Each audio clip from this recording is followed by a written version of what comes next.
आदरणीय वारके सर यांनी केलेला आहे. देखणी ती जीवने जी तृप्तीची तीर्थोदके, चांदणे ज्यातून वाहे शुभ्र पाऱ्यासारखे, देखणे ते हात ज्यांना निर्मितीचे सोहळे, मंगलाने गंधलेले सुंदराचे सोहळे, असं बाबा बोरकर सर म्हणतात. या उक्तीप्रमाणे अशीच सुंदराची निर्मिती करणाऱ्या ध्येयवेड्यांचा शोध आदरणीय वारके सरांनी घेतलेला आहे. 10 ध्येयवेडी माणसं, विशेष करून यामध्ये 7 प्राध्यापक आहेत आणि उर्वरित माणसं ही आपल्याच परिसरातली, त्यांच्या ध्येयाकडे आकर्षित होऊन या माणसांना आदरणीय वारके सरांनी या ठिकाणी शोधले. अशांच्या पुस्तकाचं प्रकाशन सोहळा या ठिकाणी संपन्न होते. पुस्तकाचे लेखक आदरणीय वारके सर यांना मी विनंती करतो की आपण स्वागत आणि प्रास्ताविक सादर करावं. आदरणीय वारके सर. पुस्तकाच्या प्रकाशन समारंभासाठी उपस्थित सर्वांचं मी प्रथम हार्दिक स्वागत करतो. या प्रकाशन सोहळ्याचे ज्यांच्या हस्ते हे प्रकाशन होणार आहे त्या आदरणीय निवेदिता माने वैदी साहेब, आदरणीय धैर्यशील माने दादा. आजच्या या प्रकाशन सोहळ्याचे प्रमुख अतिथी, प्रमुख वक्ते, साहित्यिक आणि शाहूवाडीचे गट शिक्षणाधिकारी आदरणीय विश्वास सुतार साहेब, ज्यांनी ही पुस्तकांची दुनिया, ही जागा आमच्या प्रकाशनासाठी आज उपलब्ध करून दिली, ते रवींद्रनाथ जोशी, त्यांची मुलं अमेय जोशी, आलोक जोशी. ज्यांनी हे पुस्तक प्रकाशित केलं ते अभिनंदन प्रकाशनचे सर्वेसर्वा आदरणीय त्रिभुवननाथ जोशी. या पुस्तकामध्ये असणारी 10 ध्येयवेडी माणसं, त्यांचे कुटुंबीय, त्यांचे नातलग, या कार्यक्रमासाठी उपस्थित कोल्हापूर जिल्हा मराठी अध्यापक संघाचे अध्यक्ष राजेंद्र पाटील आणि सर्व मराठी शिक्षक. मी ज्या शाळेमध्ये शिक्षक म्हणून सेवा करतो त्या शाळेचे मुख्याध्यापक विनय कोथमिरे सर आणि माझे सहकारी सर्व शिक्षक, जवाहर सार्वजनिक वाचनालयाचे अध्यक्ष महावीर खोत सर आणि संचालक मंडळ,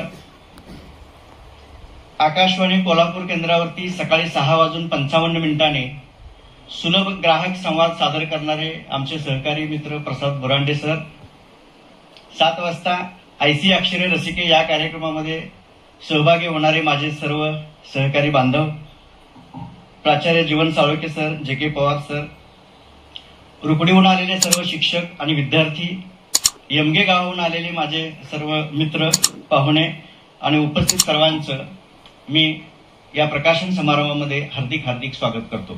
दोन्ही भूमींचा स्पर्श या पुस्तकाला करायचा मी प्रामाणिक प्रयत्न केलेला आहे. ज्यांच्या हस्ते हे पुस्तक प्रकाशन होते आणि ज्याने माझ्या प्रत्येक कार्याला आशीर्वाद दिले ते आदरणीय निवेदिता माने यांचं माहेर रुपडी यमगे, आणि ज्यांनी या पुस्तकाला आशीर्वाद रूपी प्रस्तावना लिहिली त्या ज्येष्ठ कवयित्री नीलम मानगावे मॅडम, त्यांचं माहेर रुपडी. दोन्ही या माहेरवासीन आदरणीय ताईंचा शुभ आशीर्वाद या पुस्तकाला आहे. तसं बघितलं तर या पुस्तकामध्ये असणारी ध्येयवेडी माणसं ही आपल्याच परिसरातील आहेत. या माणसांचा शोध घेऊन त्यांना पुस्तकामध्ये एकत्र करण्याचा प्रयत्न मी केलेला आहे. असं म्हणतात की पुस्तक हे लेखकाचं अपत्य असतं. आई आपल्या बाळाला 9 महिने आपल्या उदरात सांभाळते, त्याला वाढवते, त्याच्यावर प्रेम करते, माया करते, संस्कार करते. कदाचित पुस्तकं यापेक्षा जास्त वेळ घेतात. या पुस्तकाचं बीजारोपण फेब्रुवारी 2025 मध्ये झालं आणि आज 15 महिन्यानंतर हे पुस्तक आपल्या हाती येते. जे पवार सरांच्या घरी त्यांच्याशी चर्चा करताना मी आमच्यातल्या 1-2 सहकाऱ्यांच्या बद्दल सांगितलं आणि सर मला म्हटले की सर ही वेडी माणसं आहेत. वेडी म्हणजे चांगल्या अर्थाने वेडी, आणि ह्या माणसांच्यावरती लिहा. असं करत करत मी लिहायला सुरुवात केली. एक 4-5 माणसं झाल्यानंतर जीवन साळोखे सरांना ह्याच्यामध्ये घ्यायचं या दृष्टीने मी त्यांच्याशी चर्चा केली. पण त्यानंतर मात्र सरांनी माझा पाठलाग केला आणि ही 10 पूर्ण करायलाच लावली. म्हणजे या पुस्तकाचा पाया जे पवार सरांनी घातला आणि त्याच्यावरती कळत जीवन साळोखे सरांनी सोडवला. कारण माझ्या गतीनं हे पुस्तक तयार व्हायला अजून 4-6 महिने लागले असते, पण सरांनी एवढी पाठलाग केला आणि आजचा हा दिवस सरांच्या मुळे आलाय. ह्या दोघांचेही मी मनापासून आभार मानतो. आपल्या अवतीभोवती अनेक माणसं आहेत, चांगलं काम करणारी माणसं आहेत, सकारात्मक दृष्टीने वागणारी माणसं आहेत. त्यांच्याकडनं जे चांगलं आहे ते आपण घ्यायला पाहिजे. पण आज काय होतंय काय की चांगल्याचा प्रसार व्हायला वेळ लागतोय आणि वाईट लवकर पसरतंय. कारण चांगल्याला कासवाचे पाय आहेत आणि वाईटाला सशाचे पाय आहेत.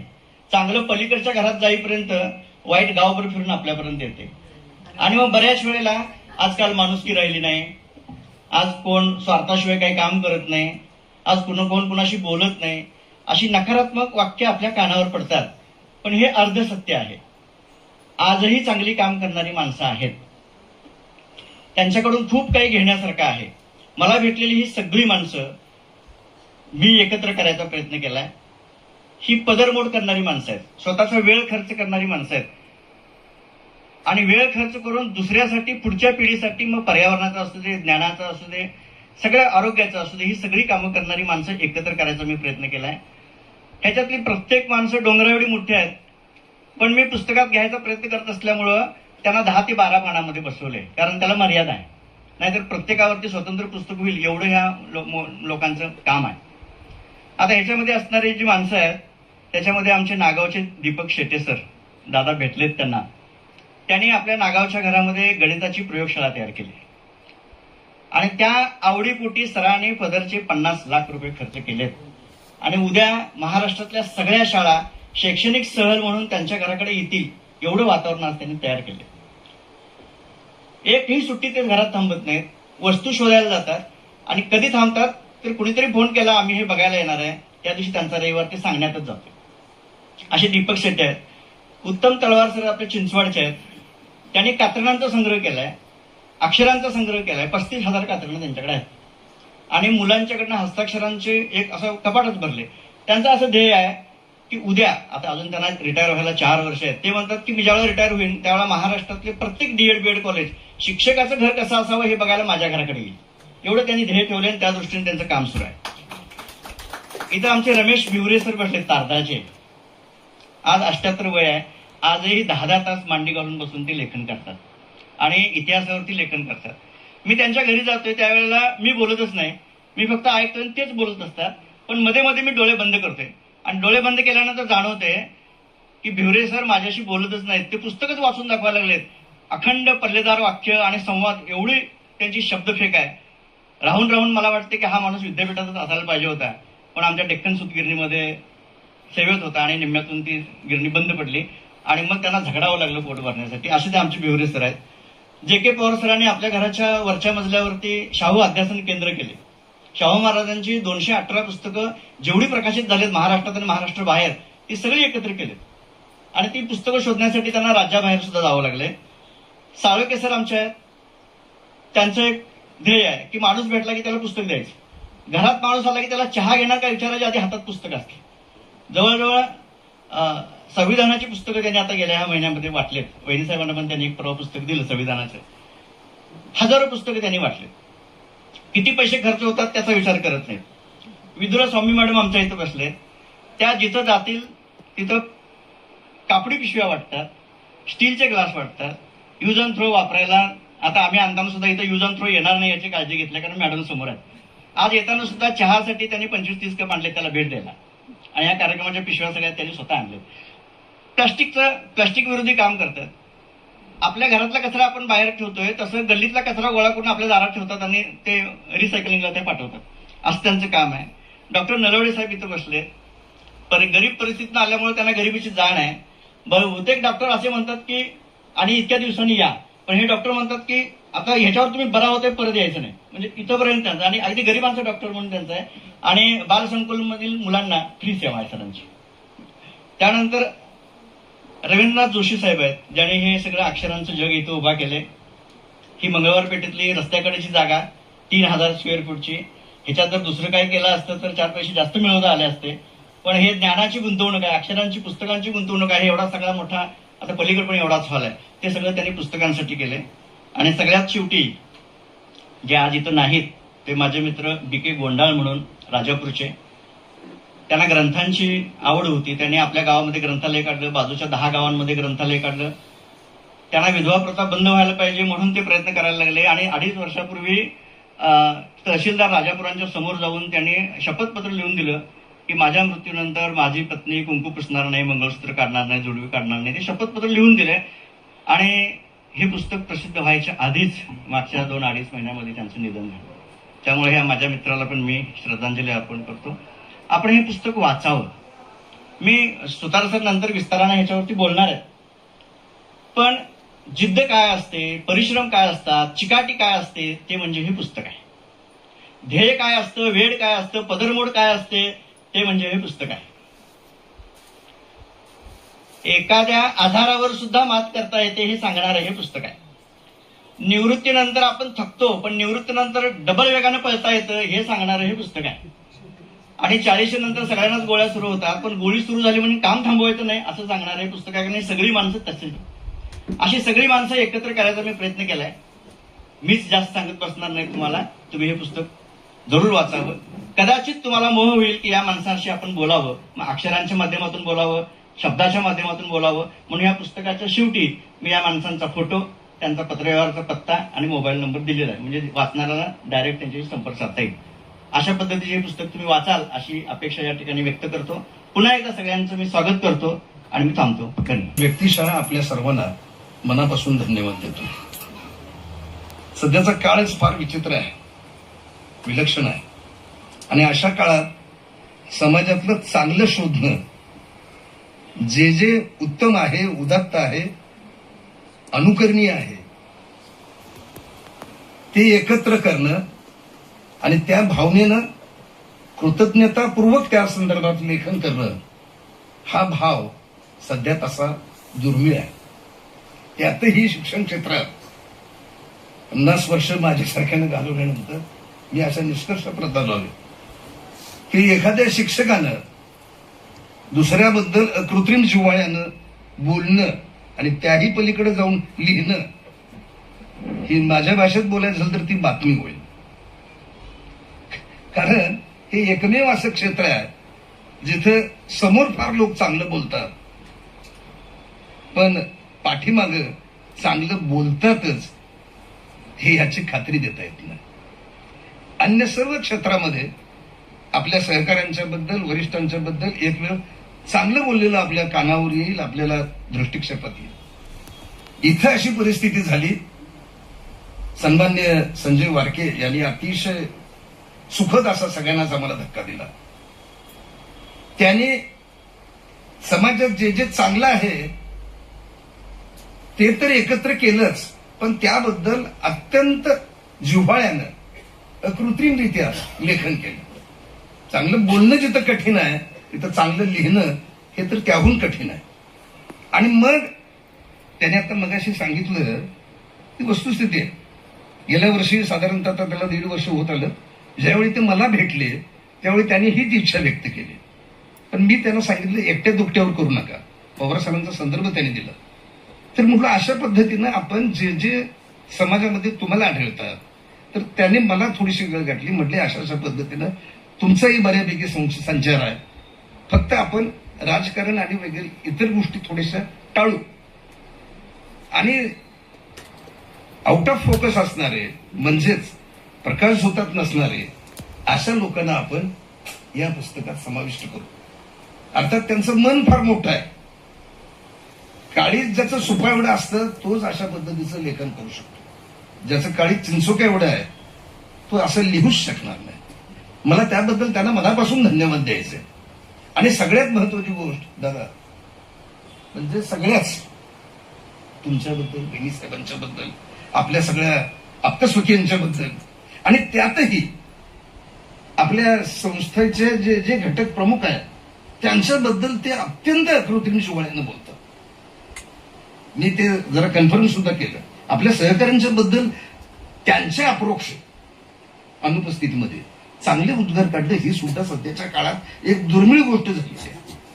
आपले काय झाले, रस्ते रुंद झाले पण मन फार अरुंद झालेली आहे. त्याचं ते प्रतीक आहे. अगदी 6 पदरी रस्त्यावरून आपण जातो पण मन आपली तशी नाही, रुंद झालेली नाही. हिथं तो मला प्रत्यय आला. प्रत्येक जे जे चांगलं असेल ते भलं ते त्याने म्हणजे ते मोठं करून दाखवलं. आम्ही फार मोठं काम करतो असं नाही, तो त्यांच्या मनाचा मोठेपणा आहे. पण या निमित्तानं या सगळा एक गोतावळा त्यांनी तयार केला. हे करत असताना सुद्धा कोल्हापूर जिल्हा हे जरी मर्यादित त्यांनी भाग घेतला असला तरी त्यांना माहिती आहे की यातली प्रत्येक पर्सनॅलिटी, प्रत्येक व्यक्तिमत्व हे युनिक आहे. असं त्यांच्या दृष्टीनं त्यांना वाटत गेलं.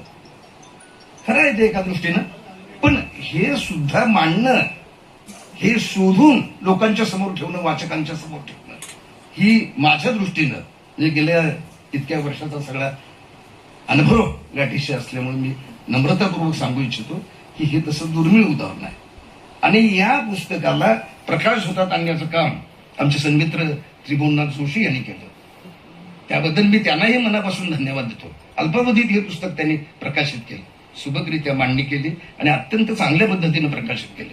मी त्यांना मनापासून धन्यवाद देतो. कारण वाचक आणि लेखक याच्याबद्दला भक्कम दुवा जर कोण असेल तर तो प्रकाशक असतो. त्यांचं सगळंच नेटवर्क वगैरे अतिशय चांगलं आहे. आणि त्यामुळेच असे जे लेखक असतील की जे काही दृष्टी ठेवून लेखन करतात त्यांना ते प्रकाश होतात आणण्याचं काम करतात. ही सुद्धा ग्रंथव्यवहार, वाचन संस्कृती आणि वाचन संस्कार या दृष्टीनं मला अत्यंत महत्वाची गोष्ट वाटते. मी पुन्हा एकदा 7 मिनिटं वेळ दिलेली आहे, आपला अधिक वेळ घेणार नाही. दादा बोलणार आहेत, सुतार साहेब आमचे बोलणार आहेत. त्यामुळं या पुस्तकाची एक माहिती, बॅकग्राऊंड आपल्याला कल्पना असावी, पार्श्वभूमी माहीत असावी, त्या पद्धतीनं त्यांनी केली. या पुस्तकातल्या प्रत्येक माणसाला मोठं करण्याचं काम त्यांनी केलेलं आहे आणि ते त्यांच्या मोठेपणाची साक्ष देतं. मी त्यांना, त्यांच्या कुटुंबियांना मनापासून धन्यवाद देतो. आपण सर्वजण मोठ्या संख्येनं या ठिकाणी उपस्थित राहिला त्याबद्दलही धन्यवाद देतो. थांबतो. जय हिंद, जय महाराष्ट्र. केवळ आणि केवळ लेखणीच्या जोरावरती अजरामर कसं होता येतं हे ज्यांच्या जीवनचरित्रातून आपल्याला शिकायला मिळतं ते लोकशाहीर अण्णाभाऊ साठे ह्या सर्व महापुरुषांच्या जीवन कार्याचा निस्मृती सुरुवातीलाच मी या ठिकाणी विनम्र अभिवादन करतो. ध्येयवेडी माणसं या पुस्तकाच्या प्रकाशन समारंभाच्या निमित्तानं या ठिकाणी उपस्थित असणारे आपल्या सर्वांचे लाडके नेते आदरणीय धैर्यशील दादा, ज्यांच्याकडून यामध्ये सहभागी असलेली सर्व ध्येयवेडी माणसं आणि आपण सर्वजण उपस्थित बंधू आणि भगिनी, खरं म्हणजे या पुस्तकाविषयी सरांनी खूप सांगण्याचा प्रयत्न केलेला आहे अगदी कमी शब्दामध्ये, आणि तुम्ही ते पुस्तक वाचावं हेही सांगितलेलं आहे. पुस्तकांची त्यांनी काही वैशिष्ट्य सांगितले, त्यातलं एक वैशिष्ट्य वयाच्या 69व्या वर्षी म्हणून मी सांगतो, जर आपल्याला अशा प्रकारचं एखादं ध्येय असेल तर डॉक्टरकडे जावं लागत नाही.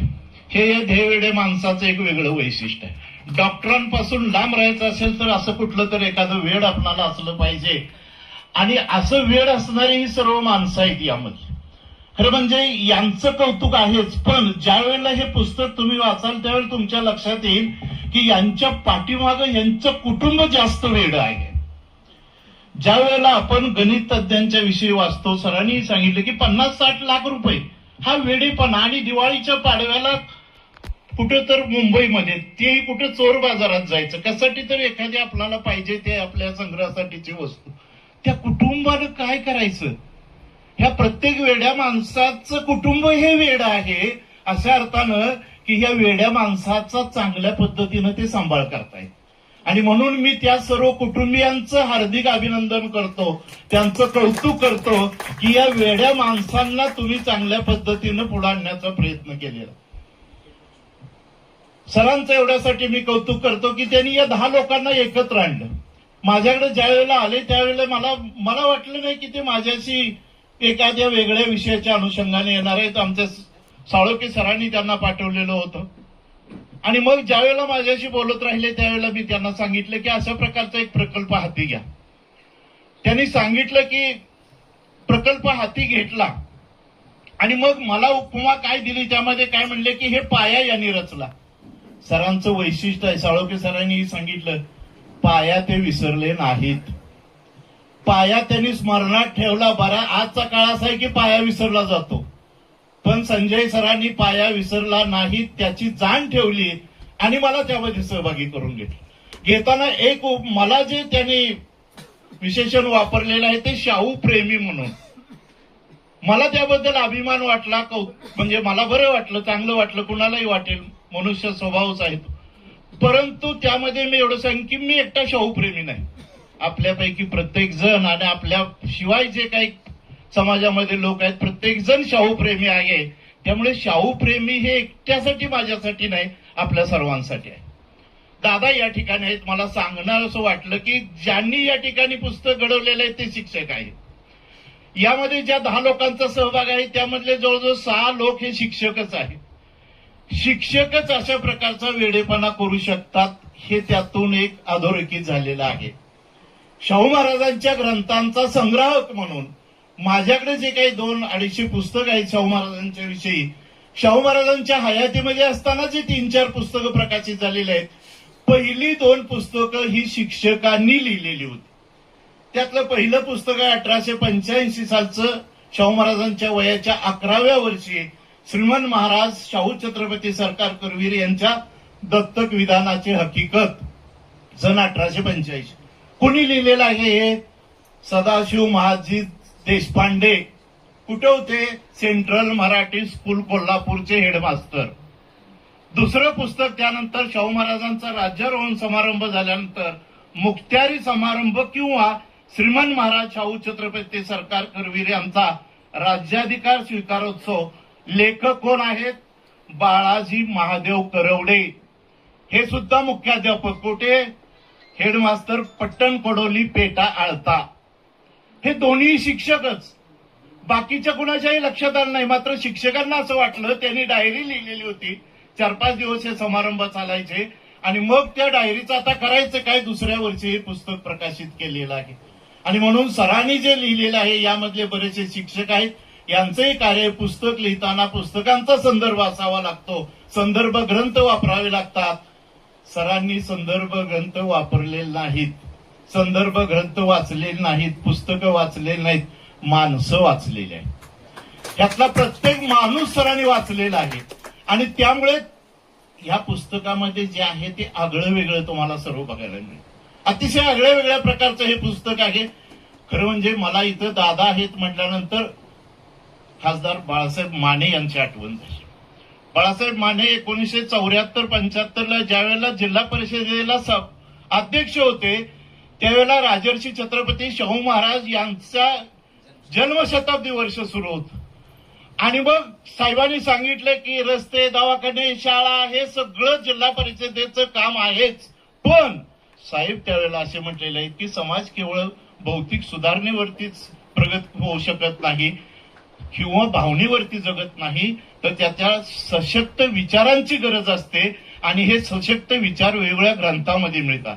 शाहू महाराजांच्या वरती त्यावेळेला शाहू माला म्हणून एक ग्रंथमाला सुरू केली आणि त्यामध्ये डॉक्टर विभा घुगे, SS भोसले सर, त्यानंतर कुलकर्णी दाम्पत्य, BS कुलकर्णी आणि मीना कुलकर्णी दाम्पत्य आणि SS भोसलेंनी संपादित केलेली 3 असे 7 ग्रंथ मानेसाहेब ज्यावेळेला जिल्हा परिषदेचे अध्यक्ष होते त्यावेळेला शाहू ग्रंथमालेद्वारे प्रकाशित केलेले आहेत. त्यावेळेला एका पुस्तकाला जी त्यांनी प्रस्तावना लिहिलेली आहे त्यामध्ये त्यांनी सांगितले गेलेले आहेत की हे ग्रंथ सर्व शिक्षण संस्थांनी विद्यार्थ्यांपर्यंत पोहोचवण्याचं काम करावं. दादा, मला यावेळेला असं वाटतं की हे काम अपुरं राहिलेलं आहे. दुसरं अशा प्रकारचं की शाहू महाराजांची 150वी जयंती झाली, परंतु अशा प्रकारचं वाङ्मयीन स्मारक एखादं व्हावं असं कुणालाही वाटलं नाही, कुणीही केलं नाही. आपण खासदार आहात, जर तुम्हाला असं काय करता आलंच तर करावं, एवढंच या ध्येयवेडी माणसांमधला एक ध्येयपंथी माणूस म्हणून आपल्याला विनंती करतो आणि थांबतो. जय हिंद, जय महाराज. ते अशाच लोकांच्या मध्ये लपलंय ज्यांनी पडद्यामागं खूप काम केलंय, पण पडद्यावर त्यांच्या बाबतीत लिखाण कुठं होऊ शकलेलं असेल किंवा नसेल अशा वेचक लोकांना, 10 लोकांना तुम्ही या ठिकाणी शब्दांकित करण्याचा प्रयत्न केलाय. 10,000 लोक अजून वाट बघतायत की ज्यांना या पुस्तकाच्या मालिकेमध्ये यायचंय. मी विचार करत होतो, देहवेडा माणूस नावाचं पुस्तक संजय सरच का लिहित असतील, कारण संजयला दूरदृष्टी होती, दिव्य दृष्टी होती आणि त्याला समाजाच्या पलीकडे बघायची संधी मिळत होती. आज संजय वारके सरांनी ते सिद्ध केलं की नावाप्रमाणे अनेक शिक्षक वेगवेगळ्या पद्धतीची पुस्तकं त्या ठिकाणी लिहित असतात. आज समाजामध्ये मगाशी साळोखे सर म्हणत होते ते अत्यंत खरं आहे. दुसऱ्याबद्दल चांगलं बोलणं आणि लिहिणं हे फार अवघड आहे. स्वतःच्या स्तुतीमध्ये गुंतून राहिलेला समाज, स्व ह्या पलीकडे पाहण्याची दृष्टी हरपलेला समाज, आणि या समाजामधनं आपल्यातले चांगले असणारे काही निवडक लोकांना समाजासमोर आणणं आणि त्यांना प्रकाश ज्योतीमध्ये आणण्यासाठी म्हणून खऱ्या अर्थानं संजय सरांनी हा घेतलेला ध्यास निश्चितपणे कौतुकास्पद आहे. मी इथं येताना सरांना नुसतं बुके देऊन जायचं अशा सर मनस्थितीमध्ये आलो होतो. पण मग मी बघितलं की ही मीटिंग किंवा हा प्रकाशन सोहळा कुठं आहे. जोशी साहेब, आपण पुस्तकांच्या ह्या समृद्ध अशा व्यवस्थेमध्ये चिंतन मनन ह्या प्रत्येकाचं जर या ठिकाणी आपण बायोग्राफी वाचली तर त्यामध्ये लक्षात येतोय कुणी लिहिलंय, कुणी गणितं सोडवलेत, पुस्तकांच्या मध्ये आयुष्य घालवलेली ही लोक आहेत. आणि याच्या एवढं उत्तम जागा असू शकत नाही की ज्याचा हा प्रकाशन सोहळा इथं या ठिकाणी पार पडतोय. माझा आणि माझे मित्र नितीन इथे या ठिकाणी आहेत, त्यांचाही पुस्तकांशी अतिशय जिव्हाळ्याचा संबंध. रोज डोक्याला माणूस समजून घ्यायचा इतकं सोपं नसतं. त्याला कमी शब्दामध्ये 12 पानांमध्ये त्याला न्याय मिळू शकेल असं नाही, पण त्याला त्यामध्ये शब्दांकित करणं आणि त्याच्या आयुष्याचा उलगडा आपण 12 पानांमध्ये करण्याचा प्रयत्न करणं. 12 पानं कदाचित त्याच्या आयुष्याचा उलगडा करू शकणार नाहीत सर, पण 12ही महिन्यामध्ये जर तुमची पुस्तकं ही वेगवेगळ्या लोकांच्या हाती पडली आणि अशी ध्येयवेडी माणसं वाढत गेली, याची शृंखला झाली, तर समाज बाकी उत्तम घडेल याच्या बाकी मनामध्ये माझ्या शंका आहे. आपल्याला समाज जीवनामध्ये काम करत असताना आज विश्वासजी सुतार सर या ठिकाणी आपल्याला संबोधित करणार आहेत. योगायोगानं तुम्ही येऊस तोपर्यंत खिंड लढवायची म्हणून जरा वेळ घालवत त्या ठिकाणी हा कार्यक्रम पुढे घेतला. त्यांच्यासाठी वारके सर हे 2 गोष्टीसाठी, एक उत्तम शिक्षक, सर्व गुणसंपन्न, त्याचबरोबर माहेरचा माणूस म्हणून त्यांचा विशेष जिव्हाळा. त्यामुळे वारके सरांचा कार्यक्रम वैरी साहेब चुकणार नाहीत हे आपल्या सर्वांना पटेल सर त्या ठिकाणी माहिती होत. आज दिवसभर नांदा सौख्य भरे म्हणत 29 लग्न लावून मी इथं आज हा कार्यक्रम आलो. अशी ध्येयवेडी माणसं वेगळी आहेतच की जी समाजामध्ये ह्याही कार्यक्रमामध्ये आनंद शोधत असतात. पण ह्या सगळ्या गोड कार्यक्रमामधनं आज इथं आल्यानंतर मला एक वेगळ्या पद्धतीची माणसं बघायला मिळाली.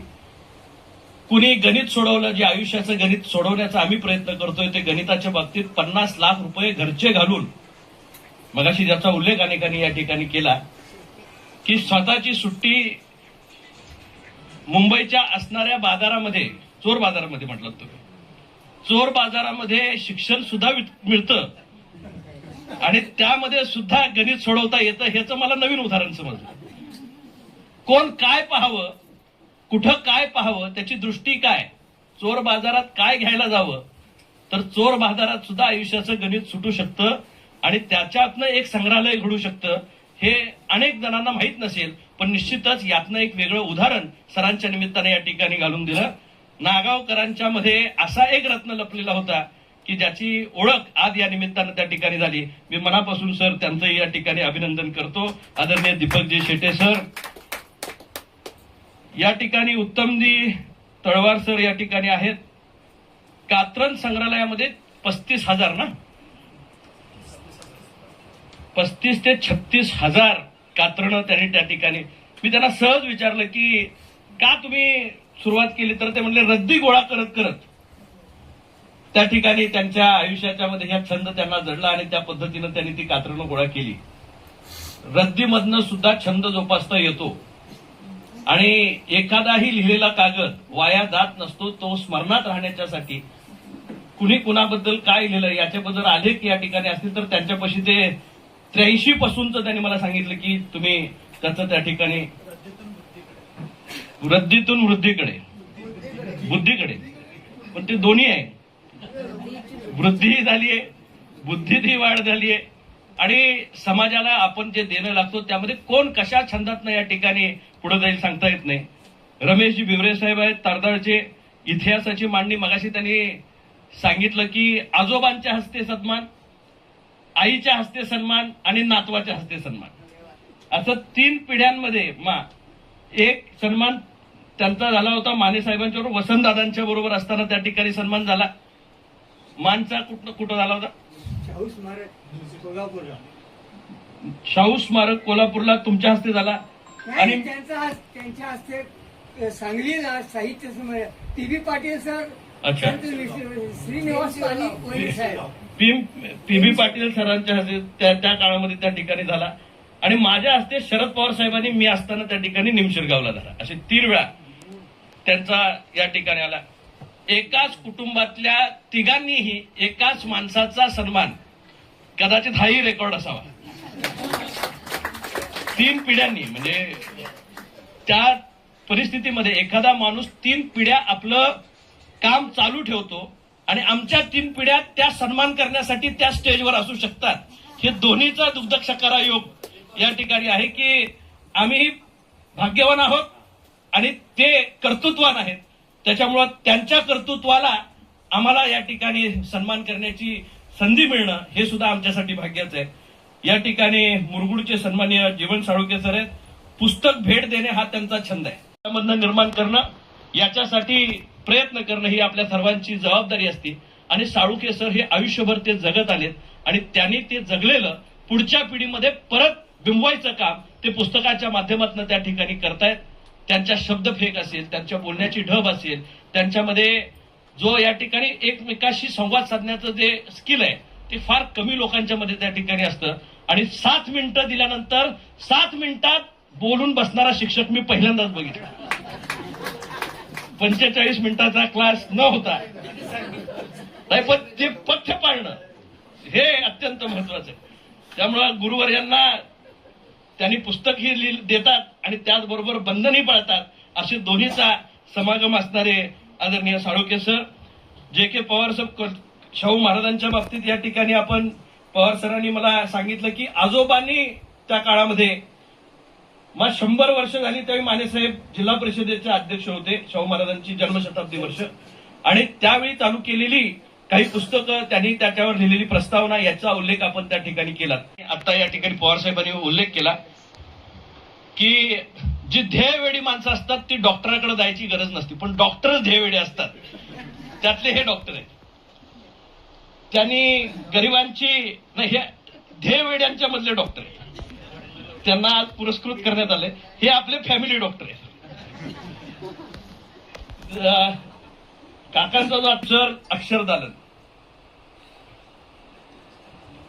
अक्षरदालनाचा ह्या पंढरीमध्ये प्रत्येक अक्षराशी, पहिल्या अक्षराशी ओळख आपली आई करून देते. म्हणजे AI नाही, आई करून देते. पण त्या आईशी आज मातृदिनी तुम्ही ह्या अक्षरदालनामध्ये भेट या निमित्तानं व्हावी की जिनं माझी अक्षराशी पहिली ओळख करून दिली, तिचं या दालनामध्ये दर्शन घेण्याची सकाळपासून भेट झाली नव्हती. हा योग होता आणि ही एक आठवण या निमित्तानं या ठिकाणी माझ्या स्मरणात आयुष्यभर त्या ठिकाणी राहील. पण काला अक्षर बेहस बराबर असं जी पूर्वीची म्हण असायची किंवा काही जुन्या आजी आमच्या असायच्या, काय नाही शिकलास तर चालेल, 7 पिढ्या बसून खातील तुझे बाप दादाची एवढी इस्टेट आहे, असं म्हणणारी एक पिढी थांबली आणि जो शिकेल तोच टिकेल हे म्हणणारी पिढी आता तयार झाली. आणि वाचाल तर वाचाल म्हणणारी जी पिढी या ठिकाणी आहे, त्यामध्ये आज या दालनामधनं एक नवीन उत्कर्षाचं बीज आपण या ठिकाणी रोवताय. संजय सरांचं हे पुस्तक पहिलं पुस्तक आहे असं आपण समजू. ह्या शृंखलेतलं 10 लोकांनी सुरुवात झालेली आहे. मी त्यांना सांगितलं 10,000 लोक वाट बघतायत, पण 10,000 लोकांच्या वाट बघणाऱ्यांची पुस्तकं ठेवण्याची लायब्ररी आपल्याला मोठी करावी लागेल. नाही सर, आमचं आहेच, पण तुमची इच्छाशक्ती इतकी मोठी आहे की तुम्ही इतक्या ग्रंथ संग्रहालयामध्ये आम्हा सर्वांना या ठिकाणी एकत्र केलं. वेगवेगळ्या क्षेत्रातली ही मंडळी आहेत आणि आपल्या बरोबर एक एक अक्षर जोडत इथपर्यंत या ठिकाणी आले. मी आपलंही मनापासून या ठिकाणी अभिनंदन करतो. मगाशी हर तऱ्हेची असतात, स्वतःपुरतं जगतात, सावलीपुरतं जगतात, 5-50पुरतं जगतात, कोण मी साठी जगतो. हे सगळं सोडून, म्हणजे मी सोडून त्याचं त्व व्हायला शिकवणारं हे पुस्तक आहे.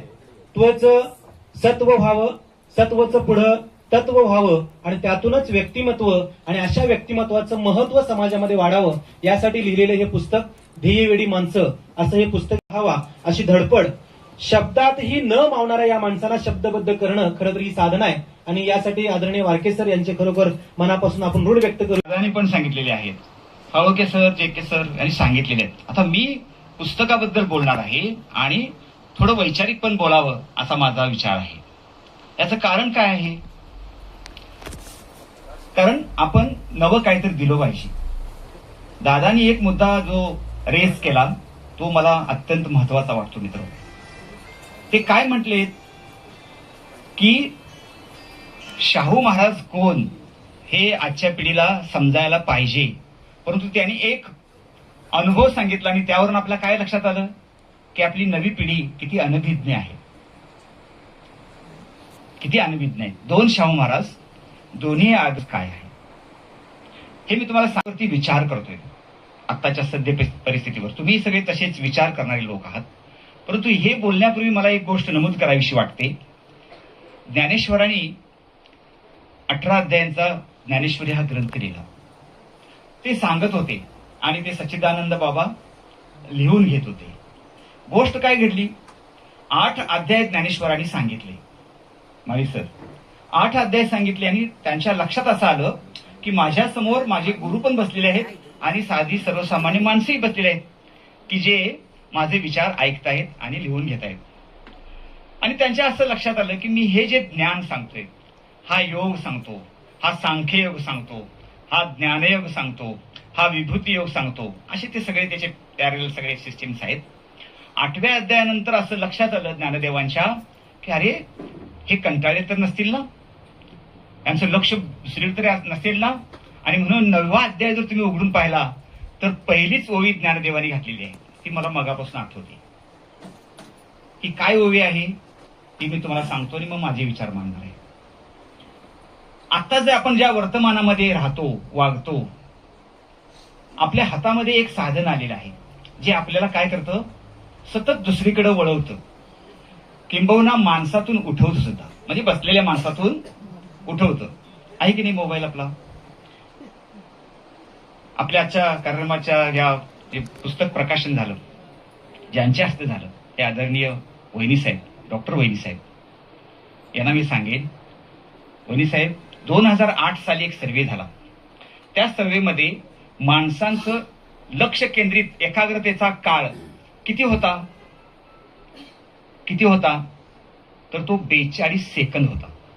आपण एकाग्रतेने राहू शकतो एका गोष्टीकडे विशिष्ट असा 42 सेकंद 2008 सालची गोष्ट आहे.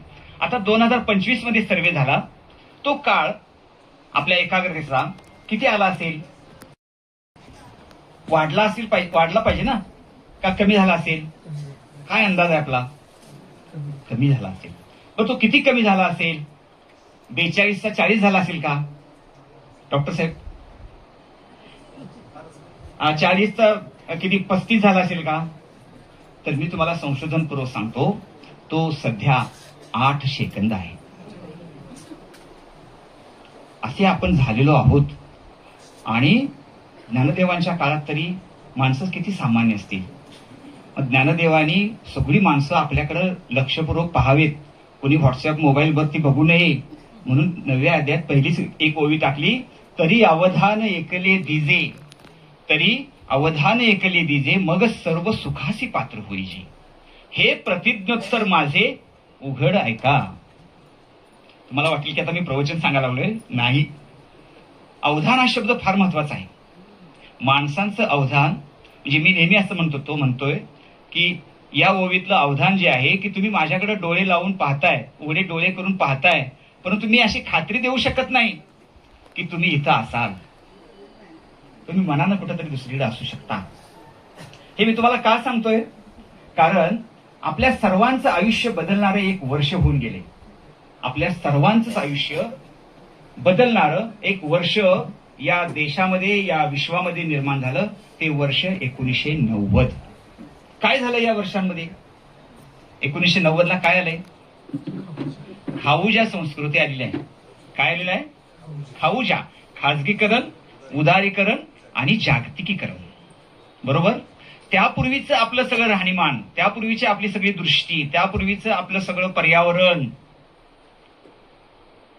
आणि स्वामी मॅडम बरोबर आहे ना, 90 पूर्वीचे सगळे आपण, म्हणजे माझ्या वयाचे पेक्षा जास्त मोठी माणसं आहेत. तर आपला काळ आठवा. आपला काळ अभावाचा होता. आपला काळ कसला होता? अभावाचा होता. म्हणजे जर माझ्या बाबांना मी सांगितलं की माझ्या पेनातली रिफिल संपलेली आहे, तर ती कधी मिळत होती? किमान 4 दिवसांनी मिळत होती. बरोबर आहे. म्हणजे मी सुद्धा असा अनुभव घेतलेला आहे की माझी सिस्पेन्शिल जर संपली असेल, संपली नव्हती खरं तर मी अशी करत होतो की जोपर्यंत माझ्या बोटात ती धरता येते तोपर्यंत तिला टोक काढत होतो. आज ती परिस्थिती आहे का?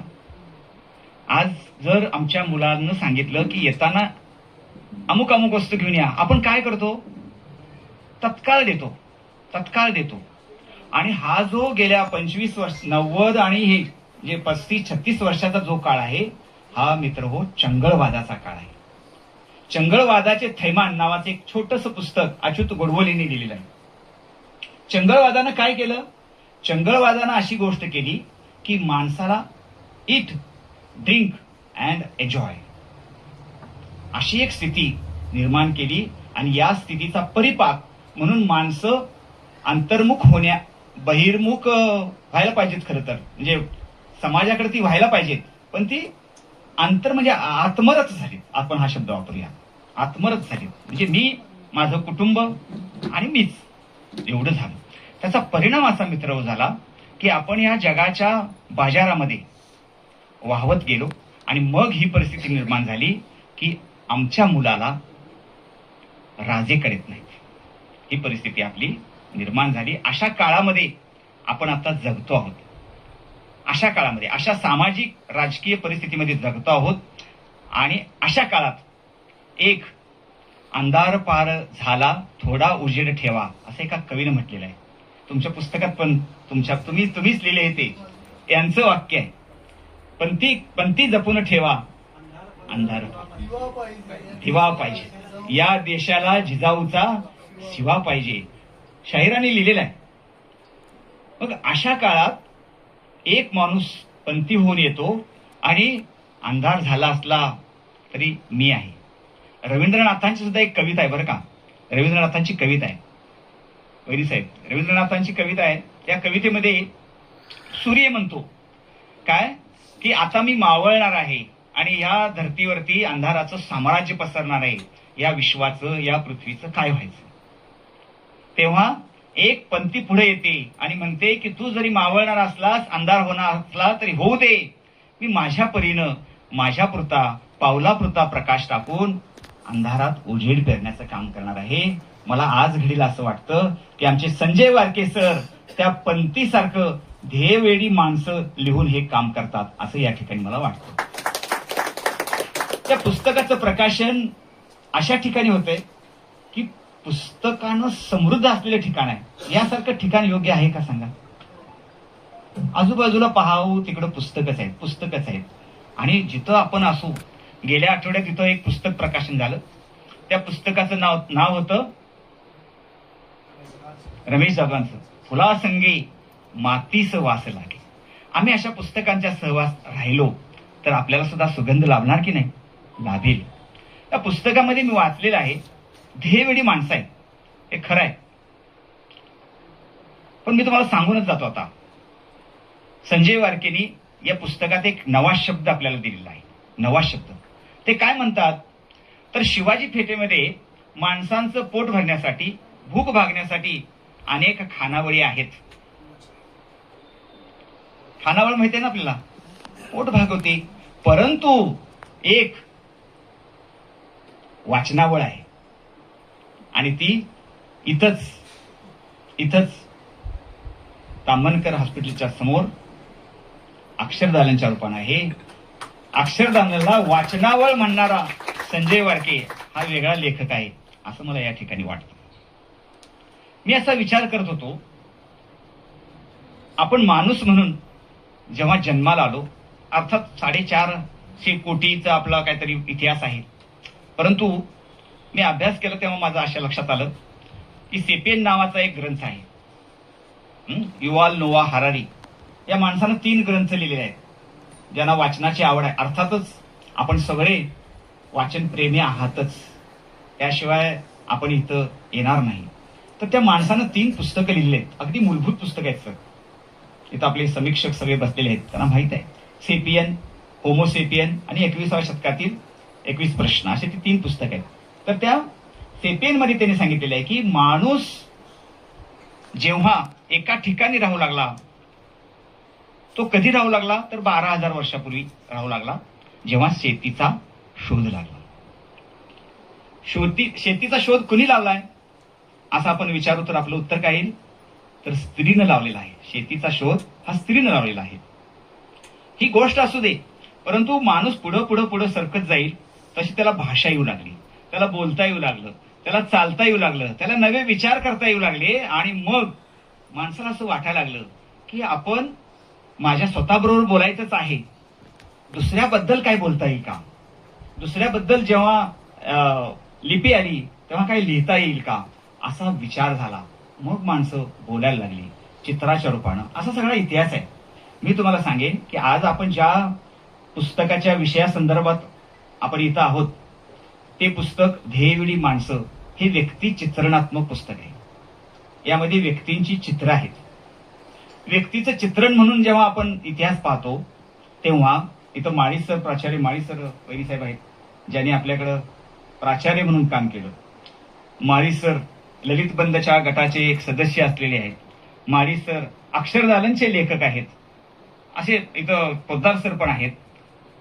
तुम्हाला मी निश्चित सांगतो, गेल्या 1000 वर्षामध्ये जेव्हा व्यक्तींबद्दल, त्यांच्या व्यक्तिचित्रांबद्दल लिहिण्याचा जेव्हा अभ्यास झाला तेव्हा चक्रधर स्वामींच्या ज्या लीळा होत्या, चक्रधर स्वामींच्या महानुभाव पंथाचे चक्रधर स्वामी, त्यांच्या ज्या लीळा होत्या त्या लीळा अनेकांनी सांगितल्या आणि एका माणसानं मात्र त्या सगळ्या लिहून काढल्या. कोण होता तो माणूस, तर माहीम भट. माहीम भटानं पहिलं काम केलं की चक्रधरांच्या ज्या लीळा होत्या त्या त्यांच्या व्यक्तिचित्रणात्मक अंगानं सगळ्या लिहून काढल्या.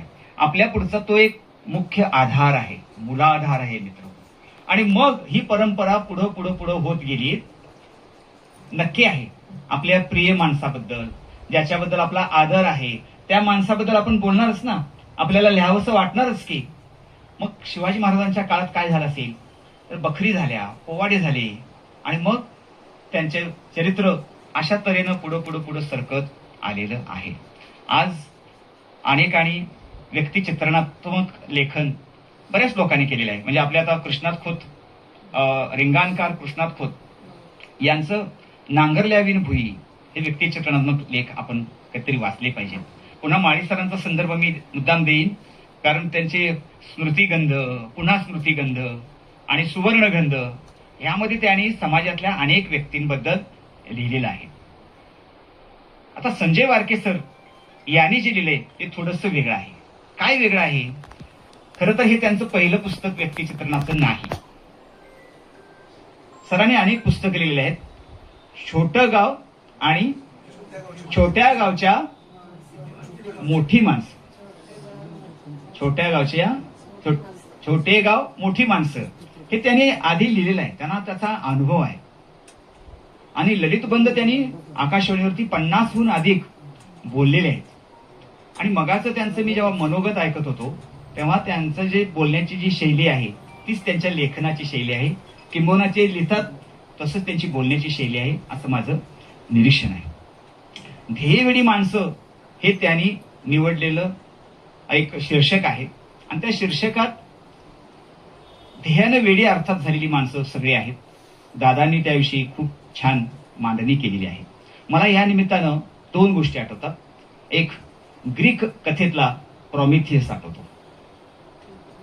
ग्रीक या प्राककथेमध्ये प्रॉमिथियस नावाचा एक धडपडणारा माणूस होता. तो काय करायचा, कुठंतरी असं स्वर्ग वगैरे म्हणतात तिथं जायचा आणि तिथून अग्नी आणायचा. आणि अग्नी हा माणसाच्या आयुष्याला अत्यंत पूरक आणि पोषक आहे. ही कथा आहे, ग्रीक कथा. हा प्रॉमिथियस हा लोकांना नको वाटायचा, कारण तो वेगळ्या गोष्टी करतो.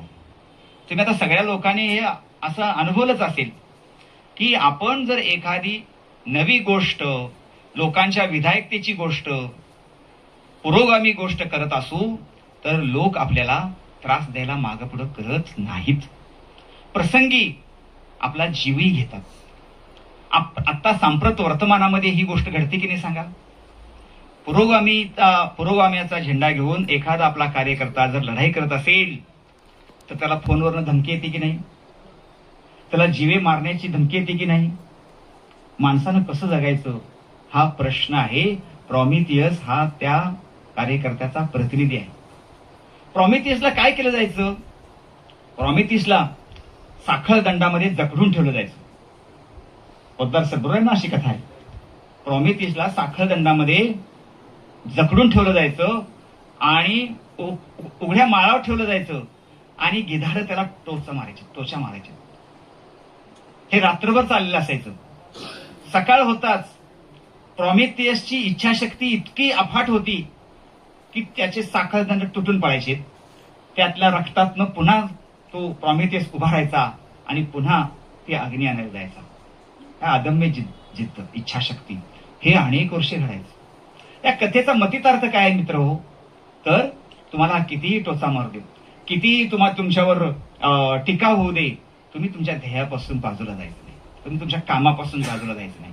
हा त्यातला संदेश आहे. खलील जिब्रान नावाचा एक लेखक आहे, महाकवी. सिरिया देशातला तो कवी आहे, महाकवी आहे. कधीतरी आपण खलील जिब्रान समजून घेतला पाहिजे. माझं एक पुस्तक पण त्यावर आहे, खलील वाणी. म्हणजे खलील जिब्राननं जे विचार मांडलेले आहेत त्यावरचं मुक्त भाष्य आहे. थोडं अवघड पुस्तक आहे, परंतु ते मी सोपं करून सांगण्याचा प्रयत्न केलेला आहे. त्यामध्ये खलील जिब्रानची एक कथा आहे. कथेचं शीर्षक काय आहे? मी वेडा कसा झालो. मॅडमॅन ही मूळ इंग्रजी गोष्ट आहे. मी वेडा कसा झालो, तर खलील जिब्रान म्हणतो की एके दिवशी माझे 7 मुखवटे गळून पडले, हरवले. गळून पडले नाही तर ते काय झाले? हरवले. 7 मुखवटे हरवले आणि मी जेव्हा बाजारात गेलो तेव्हा लोक मला वेडा म्हणायला लागले, खुळा म्हणायला लागलेत. का म्हणायला लागलेत? कारण माझे मुखवटे काय झालेत? चोरीला गेलेत. आता गोष्ट अशी घडली, ते 7 मुखवटे म्हणजे काय होते? तर ते 7 मुखवटे म्हणजे त्यांचे मुखवटे होते, खरा चेहरा नव्हता. जेव्हा खरा चेहरा दिसला तेव्हा तो माणूस वेडा ठरला. खरा चेहरा म्हणजे काय? खरा चेहरा म्हणजे स्वतःचं अस्तित्व, मी कोण आहे, मीचा शोध म्हणजे खरा चेहरा. अब्राहम मास्लो या नावाचा एक मानसशास्त्रज्ञ, समाजशास्त्रज्ञ होऊन गेलेला आहे, अब्राहम मास्लो. त्याने एक सिद्धांत मांडलेला आहे, तो आहे गरजांचा सिद्धांत. माणसाला काय काय गरजा आहेत? तर 5 गरजा आहेत. त्यातली पहिली गरज आहे अन्न, वस्त्र आणि निवारा. ही सगळ्यांचीच गरज आहे. ही प्राण्यांची आहे, पशुपक्ष्यांची आहे, माणसांची सुद्धा आहे. अन्न, वस्त्र, निवारा ही अत्यंत प्राथमिक गरज आहे मित्र. मी एकदम तुम्हाला थोडक्यात सांगतो, कारण यावरती एक विशेष व्याख्यान होण्यासारखा विषय आहे. पण अगदी छोटी गरज आहे, अन्न, वस्त्र आणि निवारा ही पहिली गरज. दुसरी गरज माणसाची काय आहे? तर माणूस जेव्हा ह्या गरजा पूर्ण होतील तेव्हा दुसऱ्या गरजेच्या शोधात येतो. ती गरज आहे सुरक्षितता. बघा, आपण आपल्याशीच हे पडताळून पाहूया की अन्न, वस्त्र, निवारा झाल्यानंतर आपल्याला सुरक्षेची काळजी वाटते की नाही? कोल्हापुरात आपल्याला आता वाटत नाही, पण कधीतरी आपण काश्मीरमध्ये गेलो तर ते लक्षात येईल. पण बंगल्यात राहतो, सगळं आहे, पण बाहेर कशा आहेत? सगळ्या गल्लीमध्ये बंदूकधारी माणसं असतील तर आपली मानसिकता सुरक्षिततेची असेल का असुरक्षिततेची? असुरक्षिततेची असणार.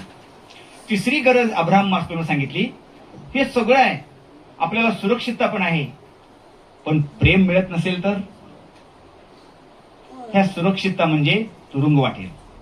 आणि म्हणून माणूस हा प्रेमाचा भुकेला आहे. त्याला सुरक्षिततेबरोबर प्रेमाची आवश्यकता आहे, मायेची आवश्यकता आहे, कुटुंबातल्या सलोख्याची आवश्यकता आहे. ही तिसरी गरज अब्राहम मास्लोनं सिद्धांत म्हणून मांडलेली आहे. चौथी गरज अत्यंत महत्वाची आहे. चौथी गरज, हे सगळं होत आलं की माणूस समाजातलं आपलं स्थान शोधण्याचा प्रयत्न करतो. माझी सामाजिक स्थिती काय आहे, मी कुठं आहे.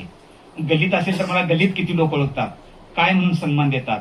बघा ना, एखाद्या गल्लीतल्या माणसाला नारळ वाढवायचा जर सन्मान दिला तर त्याला किती आतून आनंद होतो की नाही सांगा. तर माणूस समाजामध्ये आपलं स्थान शोधण्याचा प्रयत्न निश्चित करतो. तो कोणत्याही गटाचा असू दे, कुठल्याही सामाजिक स्थितीतला असू दे, तो सामाजिक स्थान शोधतो. आणि 5वी गरज म्हणजे स्वचा शोध आहे. हा स्वचा शोध ज्यांना लागतो ती माणसं मात्र ध्येय वेडानंच काम करतात असं स्पष्ट होतं. या पुस्तकामध्ये ध्येयवेडी माणसं वारके सरांनी 10 सांगितलेली आहेत. बऱ्यापैकी बोलणं झालेलं आहे की यामध्ये 7 प्राध्यापक आहेत, एक पर्यावरण प्रेमी आहेत, एक शाहू प्रेमी आहेत, एक गरिबांचे डॉक्टर आहेत, असं सगळं आहे.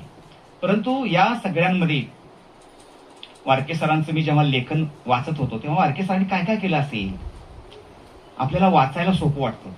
मी तुम्हाला सांगू का, एक वाक्य लिहायला लेखकाला 1 तास विचार करावा लागतो. आलं का लक्षात?